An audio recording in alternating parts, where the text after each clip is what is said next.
Class 12 third semester education বিষয়ের first যে চ্যাপ্টারটা রয়েছে সেটা হচ্ছে স্বাধীনতার পরবর্তী গুরুত্বপূর্ণ কমিশন সমূহ। ভারতবর্ষ স্বাধীনতা কবে লাভ করেছিল? 1947 সালের 15ই আগস্ট। তো তার পরবর্তীতে ভারতবর্ষের যে কমিশনটা আসলো সেটার নাম কি?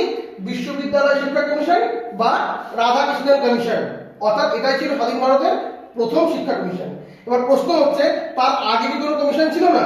তা ব্রিটিশ ভারতের শেষ যে কমিটিটা ছিল বা রিপোর্টটা ছিল সেটা ছিল সার্জেন্ট রিপোর্ট বা সার্জেন্ট পরিকল্পনা, যেটা ছিল 1944 খ্রিস্টাব্দে। তাহলে যদি প্রশ্ন আসে সার্জেন্ট পরিকল্পনা বা সার্জেন্ট রিপোর্ট কত সালে ছিল? 1944। এবার এই যে ঘটনাটা হলো, এখানে কি বলা হয়েছিল বলতো, যে ভারতীয়দের শিক্ষিত করার জন্য 40 বছর সময় লাগবে। এটা কারা বলেছিল? ব্রিটিশরা বলেছিল। বুঝতে পেরেছিস? এবার ঘটনা কি, ভারতীয়রা এত দেরি করতে চায়নি, কারণ ব্রিটিশরা আমাদেরকে যে শিক্ষা প্রদান করেছে সেটা কিন্তু মূলত কেরানি তৈরি শিক্ষা। অর্থাৎ তারা যাতে ভারতীয়রা যাতে ইংরেজদের সহযোগিতা করতে পারে তার জন্য যেটুকু ইংরেজি শিক্ষার প্রয়োজন রয়েছে বা যেটুকু শিক্ষার প্রয়োজন রয়েছে তারা কিন্তু এই শিক্ষায় ভারতীয়দের শিক্ষিত করতো। কিন্তু ভারতীয় ভারতটা যখন স্বাধীন হলো তখন তারা ভাবতেছে না, ভারতকে যদি নতুন করে তুলতে হয়, ভারতকে যদি এগিয়ে নিয়ে যেতে হয়, তাহলে ভারতে ডাক্তার প্রয়োজন রয়েছে, ইঞ্জিনিয়ার প্রয়োজন রয়েছে, অফিসাররা প্রয়োজন রয়েছে।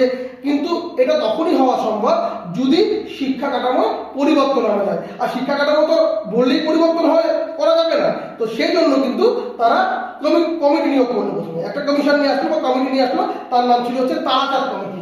এই তারাচাঁদ কমিটি কত খ্রিস্টাব্দে ছিল বলতো? 1948 সালের জানুয়ারি। 1947-এর 15ই আগস্ট ভারত স্বাধীন হলো। 1948-এর জানুয়ারি মাসে কিন্তু তারাচাঁদ কমিটি নিয়োগ করা হলো। কিসের জন্য?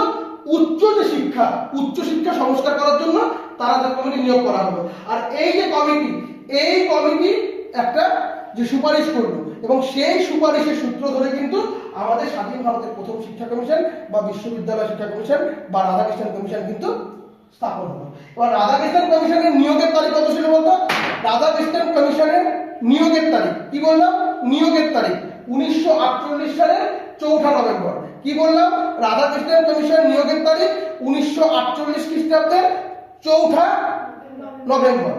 আর কার্যকর কবে হচ্ছে? এটা কার্যকর হচ্ছে 5 নভেম্বর। তাহলে আরেকবার, রাধাকৃষ্ণন কমিশন নিয়োগের তারিখ কত? 4 নভেম্বর 1948। আর কার্যকর কবে হচ্ছে? 5 নভেম্বর। তাহলে রাধাকৃষ্ণন কমিশন নিয়োগের তারিখ কবে? 1948। আর কার্যকর কবে হচ্ছে? 5 নভেম্বর। এবার এই রিপোর্টটা, রাধাকৃষ্ণন কমিশনের রিপোর্টটা পেশ করা হলো কবে? সেটা করা হলো 25 আগস্ট 1949। রাধাকৃষ্ণন কমিশনের রিপোর্ট কবে পেশ করা হচ্ছে? 25 আগস্ট 1949। রিপোর্ট কবে হচ্ছে? 25 আগস্ট 1949। তাহলে রাধাকৃষ্ণন কমিশনের রিপোর্ট পেশ কবে হচ্ছে? 25 আগস্ট 1949। আর রাধাকৃষ্ণন কমিশন নিয়োগের তারিখ কবে? 4 নভেম্বর 1948। এবং কার্যকর কবে হচ্ছে? 5 নভেম্বর। আর রিপোর্ট পেশ হচ্ছে কবে? 25 আগস্ট 1949। এখানে মাথায় রাখতে হবে এই রিপোর্টটা কিন্তু 747 পৃষ্ঠা ছিল। কত পৃষ্ঠা? 747। আর এই রিপোর্টে কটা অধ্যায় ছিল? 18টি। এই রিপোর্টে কটা অধ্যায় ছিল? 18টি। তাহলে রিপোর্ট পেশ হলো কবে? 25 আগস্ট 1949। কটা পৃষ্ঠা ছিল? 747টা। আর কটি অধ্যায় ছিল? 18টি। এবার এই যে আমাদের সর্বপল্লী রাধাকৃষ্ণন, এই রাধাকৃষ্ণনের বিখ্যাত বইয়ের নাম কি বলতো? বিখ্যাত বই মাথায় রাখবে এটা। একটা হচ্ছে the Hindu view of life. কি বললাম? The Hindu view of life. আর একটা কি? An idealist view of life. An idealist view of life. বিশেষ সম্মান। দেখ, ডাক্তার রাধাকৃষ্ণন কিন্তু সেই সময়, যে সময় নিয়োগটা হয় সেই সময় মস্কোর কিন্তু ভারতীয় রাষ্ট্রদূত ছিলেন। কোথাকার ছিলেন? মস্কো। এবং তার জন্মদিন 5 সেপ্টেম্বর। এবার 5 সেপ্টেম্বর তার জন্মদিন পালন করতে গেলে তিনি বলে যে না, আমি আমার জন্মদিন সেলিব্রেট করবো না, কিন্তু সকলে চেয়েছিল যে সেলিব্রেট করা হোক। তখন তিনি বলেছিলেন তাহলে এই দিনটা শিক্ষক দিবস হিসাবে পালন করা হোক। তারপর থেকে কিন্তু এখনো 5 সেপ্টেম্বর কিন্তু শিক্ষক দিবস হিসাবে আমরা পালন করে আসছি। মাথায় রাখবি তো? এবার দেখ, এখানটায় সবচেয়ে বড় ঘটনা, এই যে রাধাকৃষ্ণন কমিশন, এই সদস্য কতজন ছিল? রাধাকৃষ্ণন কমিশনের সদস্য ছিলেন 10 জন। কতজন ছিলেন? 10 জন। ভারতীয় ছিলেন 7 জন, বিদেশি ছিলেন 3 জন। রাধাকৃষ্ণন কমিশনের সদস্য কয়জন? 10 জন। ভারতীয় কয়জন? 7 জন। আর বিদেশি কয়জন? 3 জন। এবার ভারতীয় যে 7 জন সদস্য আছে তারা কারা কারা? প্রথমেই আমরা যার নাম নিব সেটা হচ্ছে ডাক্তার সর্বপল্লী রাধাকৃষ্ণন, যিনি কে ছিলেন, যিনি এই কমিশনের সভাপতি ছিলেন। কে ছিলেন? সভাপতি ছিলেন। দ্বিতীয় যে ব্যক্তিটা ছিলেন, যার নাম হচ্ছে ডক্টর নির্মল কুমার সিদ্ধান্ত, যাকে শর্টকাটে এম কে সিদ্ধান্ত বলা হয়। ইনি কিন্তু ছিলেন সম্পাদক। এই প্রশ্নগুলো বারবার আসে। রাধাকৃষ্ণন কমিশনের সভাপতির নাম কি? ডক্টর সর্বপল্লী রাধাকৃষ্ণন। সম্পাদকের নাম কি? নির্মল কুমার সিদ্ধান্ত, বা শর্টকাটে বলতে পারে এম কে সিদ্ধান্ত। আর কয়েকজন ব্যক্তি আছে যারা সদস্য রূপে ছিলেন। তারা কারা? তাদের মধ্যে ইম্পর্টেন্ট ব্যক্তিত্ব ছিলেন ডক্টর তারাচাঁদ, যে প্রথমে ছিলেন কমিটিতে। তারাচাঁদ, ডক্টর তারাচাঁদ ছিলেন। আর কে ছিলেন? Doctor Zakir Hussain, doctor Zakir Hussain, doctor লক্ষণ স্বামী মুদালিয়া। এই ব্যক্তিটাকে মাথায় রাখবে। এই ব্যক্তিটাকে নিয়ে কিন্তু পরবর্তী কমিশনে করতে হবে, তো এখন বলবো না এটা। তো এই ব্যক্তিটার কথা মাথায় রাখবে, ডক্টর লক্ষণ স্বামী মুদালিয়া। তারপরে ডক্টর মেঘনাথ সাহা। মেঘনাথ সাহা কে ছিলেন? বিখ্যাত পরমাণু বিজ্ঞানী। তারপরে ডক্টর করম নারায়ণ বহল, যাকে শর্টকাটে বলা হয় কে এম বহল। কি বললাম? করম নারায়ণ বহল বা কে এম বহল। তাহলে 7 জন ভারতীয় সদস্যের নাম পাওয়া গেল। কে কে? সর্বপল্লী রাধাকৃষ্ণন সভাপতি, নির্মল কুমার সিদ্ধান্ত বা এম কে সিদ্ধান্ত কে সম্পাদক, আর কে আছে? ডক্টর তারাচাঁদ, ডক্টর জাকির হোসেন এবং ডক্টর মেঘনাথ সাহা, যিনি বিখ্যাত পরমাণু বিজ্ঞানী ছিলেন, এবং ডক্টর করম নারায়ণ বা কে এম বহল। তাহলে তোরা বল দেখি, রাধাকৃষ্ণ কমিশনের সভাপতিকে সর্বপল্লী রাধাকৃষ্ণন, তারপর সম্পাদককে। আচ্ছা, এবার বিদেশী সদস্য ছিলেন কজন? 3 জন। কজন বিদেশী সদস্য? 3 জন। প্রথম জনকে ডক্টর জেমস এ ডাক। কে? জেমস এ ডাক। ইনি কোথাকার বলতো? ব্রিটেন, অর্থাৎ ইউকে থেকে। তারপরে কে আছে? Doctor Arthur E Morgan, doctor Arthur E Morgan এবং doctor John J Tigert, doctor John J Tigert. এই দুজন ব্যক্তি কিন্তু আমেরিকা বা ইউএসএ। বোঝা যাচ্ছে তো? তাহলে যে আমাদের 3 জন বিদেশী ছিলেন, একজন ছিলেন ইউকে অর্থাৎ ব্রিটেন থেকে, যার নাম ছিল জেমস এফ ডাক, আর আর্থার মর্গ্যান এবং জন জে টিগার, এরা কিন্তু ছিলেন আমেরিকা বা ইউএসএ থেকে। তাহলে এইটুকু অব্দি আমরা কি বুঝতে পারলাম? যে স্বাধীন ভারতের আগে ব্রিটিশদের যে শিক্ষা কমিটি, সেটা কি ছিল বা পরিকল্পনা ছিল বা যে রিপোর্টটা ছিল, সেটা হচ্ছে কিন্তু সার্জেন্ট পরিকল্পনা ছিল। সার্জেন্ট পরিকল্পনা কত খ্রিস্টাব্দ বললাম? 1944। এটা কি এরা কি বলেছিল? যে ভারতীয়দের কিন্তু শিক্ষিত করতে 40 বছর সময় লাগবে, কিন্তু ভারতীয়রা এটা মেনে নেয়নি যে না, এটা করা যাবে না। তো ভারতীয়রা 1947 সালে 15ই আগস্ট ভারত স্বাধীন হলো। তারপরে কি হচ্ছে? 1948 খ্রিস্টাব্দে জানুয়ারি মাসে একটা কমিটি গঠন করতেছে, যার নাম কি? তারাচাঁদ কমিটি। কি নাম? তারাচাঁদ কমিটি। এই তারাচাঁদ কমিটি করতেছে উচ্চশিক্ষা সংস্কারের জন্য, যে একটা উচ্চশিক্ষা করতে হবে, এই গঠন করার জন্য পূর্ণাঙ্গ কমিশনের প্রয়োজন আছে। এই তারাচাঁদ কমিটি কিন্তু বলে যায় একটা পূর্ণাঙ্গ কমিশনের প্রয়োজন আছে। এই পূর্ণাঙ্গ কমিশন এই যে সুপারিশ করলেন, এই সুপারিশের সূত্র ধরে কিন্তু রাধাকৃষ্ণ কমিশন আসতেছে, যার নিয়োগের তারিখ কত? 4 নভেম্বর 1948। 4 নভেম্বর 1948। আর এটা কার্যকর কবে হয়? 5 নভেম্বর। এই রাধাকৃষ্ণ কমিশনের রিপোর্ট পেশ কবে হলো? 25 আগস্ট 1949। 25 আগস্ট 1949 রিপোর্ট পেশ হলো। কয় পৃষ্ঠা? 747 পৃষ্ঠা। আর কি? কটি অধ্যায়? 18টি অধ্যায়। বিখ্যাত বই, রাধাকৃষ্ণের বিখ্যাত বই নাম কি? The Hindu view of life, the Hindu view of life. আর কি? An idealist view of life, an idealist view of life. বিশেষ সম্মান কাকে দেওয়া হচ্ছে? রাধাকৃষ্ণনকে। কি হচ্ছে? ডক্টর সর্বপল্লী রাধাকৃষ্ণন কোথাকার? তৎকালীন মস্কোর রাষ্ট্রদূত ছিলেন। কোথাকার? মস্কো। এবার তাকে কি করা হচ্ছে? তার জন্মদিন 5 সেপ্টেম্বর, 5 সেপ্টেম্বর তাকে জন্মদিন সেলিব্রেট করতে বলে, সে বলে আমি করবো না। তখন কি করে করা যেতে পারে? তখন বললো আমার এই জন্মদিনটাকে শিক্ষক দিবস হিসেবে পালন করা হবে। এবার কি হচ্ছে? সদস্য কয়জন আছে? 10 জন। সদস্য কয়জন? 10 জন। ভারতীয় কয়জন? 7 জন। বিদেশি কয়জন? 3 জন। ভারতীয় ভিতরে কারা কারা আছে? ডক্টর সর্বপল্লী রাধাকৃষ্ণন, যিনি কে? সভাপতি। তারপরে কি আছে? ডক্টর নির্মল কুমার সিদ্ধান্ত, সরকারে কি বলা হচ্ছে? এম কে সিদ্ধান্ত, ইনি কে ছিলেন? সম্পাদক। আর কে ছিলেন? Doctor Tarachand, doctor Zakir Hussain, doctor Meghnad Saha, তিনি কিন্তু পরমাণু বিজ্ঞানী ছিলেন। ডক্টর লক্ষণ স্বামী মুদালিয়া, এই ব্যক্তিকে মাথায় রাখতে হবে কিন্তু। তারপরে কে? ডক্টর করম নারায়ণ বা আমরা যদি বলি কে এম বহল।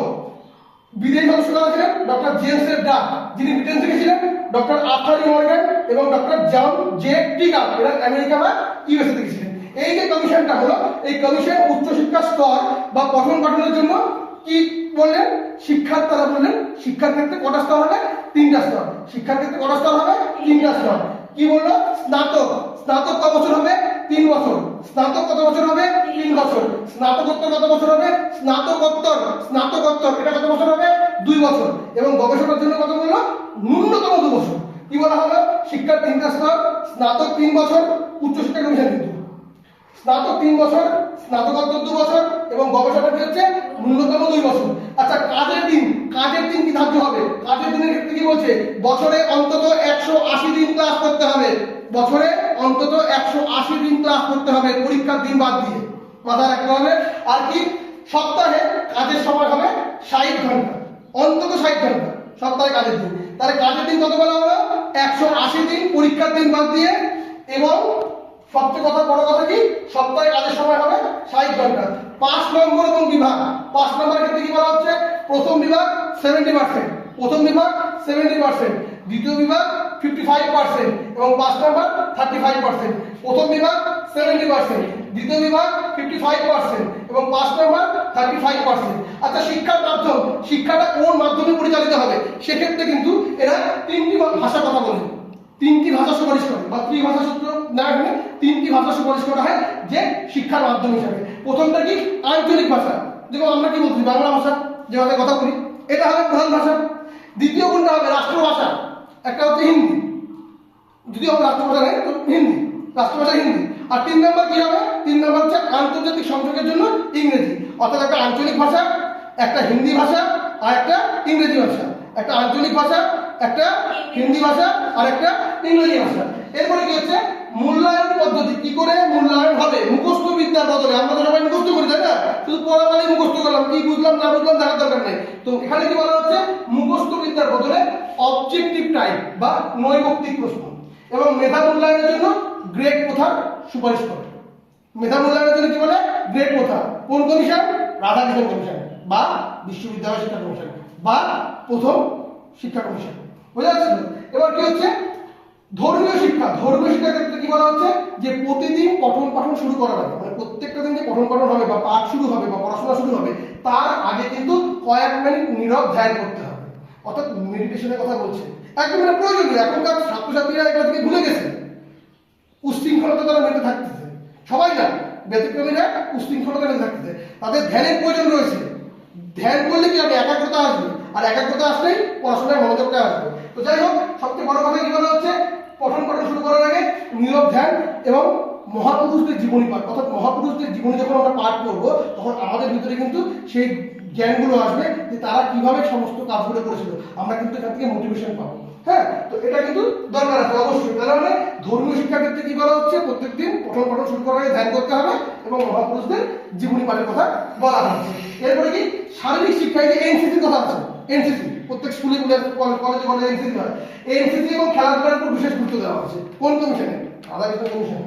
তারপরে কি গ্রামীণ বিশ্ববিদ্যালয়, গ্রামীণ বিশ্ববিদ্যালয় গান্ধীজির নৈতালিম, এই যে নৈতালিম শিক্ষাকে প্রবর্তন করেছিলেন গান্ধীজি, মাথায় রাখবে। হ্যাঁ, নৈতালিম শিক্ষা যাকে বলা হয় বুনিয়াদী শিক্ষা, নৈতালিম শিক্ষা বা বুনিয়াদী শিক্ষা এর প্রবর্তক কে ছিলেন গান্ধীজি। তো গ্রামীণ বিশ্ববিদ্যালয়ে কি বলা হচ্ছে গান্ধীজির নৈতালিম বা বুনিয়াদী শিক্ষার আদর্শে গ্রাম পুনর্গঠনের জন্য, মানে গ্রামকে পুনর্গঠন করার জন্য 4টি স্তরের কথা বলা হয়েছে। কয়টি স্তরের কথা বলা হয়েছে? 4টি স্তরের কথা বলা হয়েছে। সে কি বলা হচ্ছে প্রথমটা নিম্ন বুনিয়াদী, ফার্স্ট কি বলা হচ্ছে নিম্ন বুনিয়াদী, যেটা 6 থেকে 11 বছর, এটা কোনটা নিম্ন বুনিয়াদী স্তর। তারপরে কি উচ্চ বুনিয়াদী, এটা 11 থেকে 14 বছর। নিম্ন বুনিয়াদী 6 থেকে 11 বছর, উচ্চ বুনিয়াদী 11 থেকে 14 বছর। উত্তর বুনিয়াদী এটা 14 থেকে 18 বছর, অর্থাৎ এই সময় কিন্তু মানে মাধ্যমিক স্তরের সময় বলতে পারিস। আর একটা কি গ্রামীণ কলেজ ও বিশ্ববিদ্যালয়, এটা 3 বছর মানে স্নাতকের জন্য, এটা স্নাতক হয়। হ্যাঁ, এটা উচ্চ শিক্ষা স্তর। আর এই তথ্যগুলা কোন অধ্যায় পড়েছে বলতো? পঞ্চম অধ্যায়। কোন অধ্যায় পড়েছে? পঞ্চম অধ্যায়। কটা অধ্যায় ছিল? 18টা অধ্যায় ছিল। কটা পৃষ্ঠা ছিল?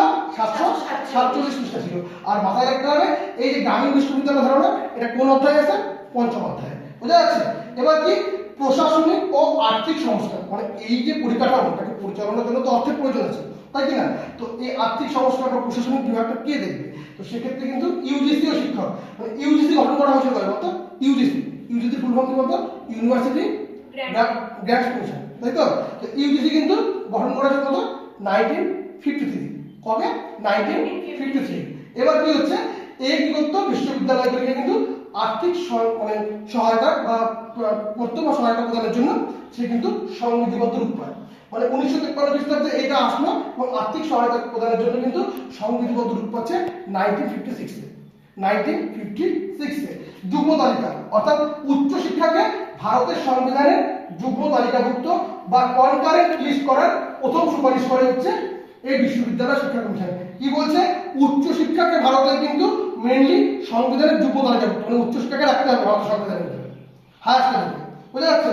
শিক্ষকদের 4টা শ্রেণী করা হয়। শিক্ষকদের কটা শ্রেণী? 4টা শ্রেণী। কি কি?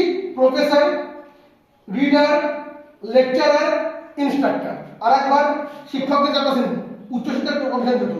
প্রফেসর, ফার্স্টে প্রফেসর, সেকেন্ডে রিডার, থার্ডকে লেকচারার, 4কে ইনস্ট্রাক্টর। আর একবার, first professor, second reader, third lecturer, 4 instructor. আচ্ছা, এবার কি? নারী শিক্ষা। নারী ও পুরুষের জন্য শিক্ষার সমান সুযোগ থাকবে এবং মহিলাদের জন্য বিশেষ পাঠ্যক্রম থাকবে। সেটা কোনটা?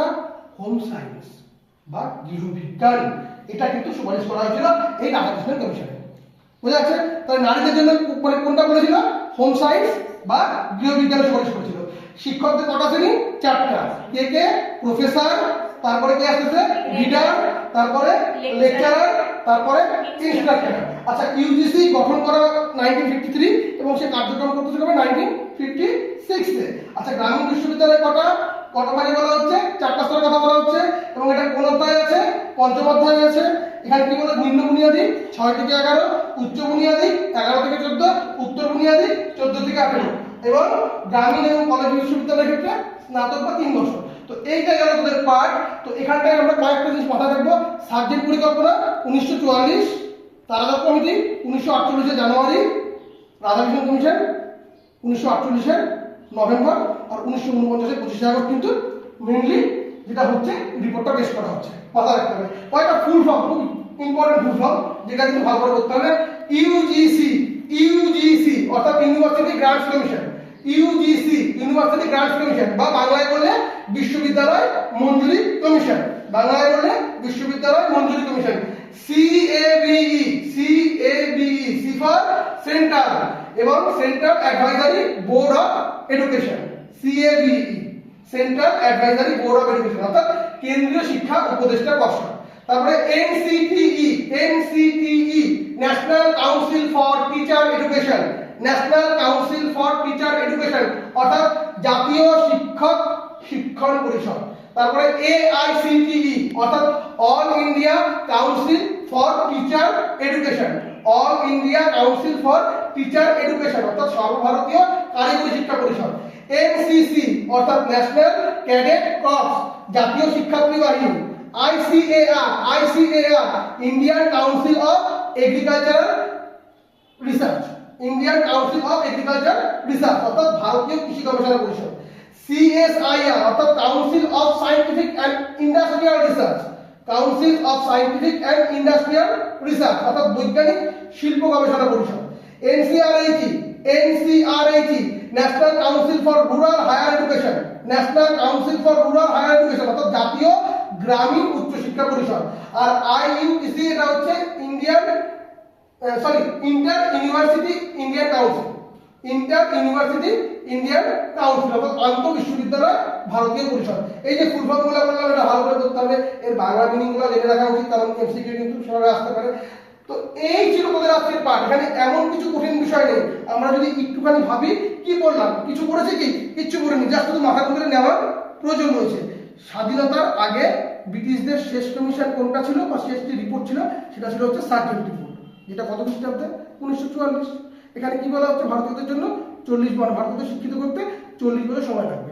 তারপরে কি হচ্ছে? ভারতীয়রা দেরি করতে চায়নি, ভারতীয়রা স্বাধীনতার পরে একটা কমিটি তৈরি করলো যার নাম কি? তারাজাত কমিটি, 1948 জানুয়ারি মাসে।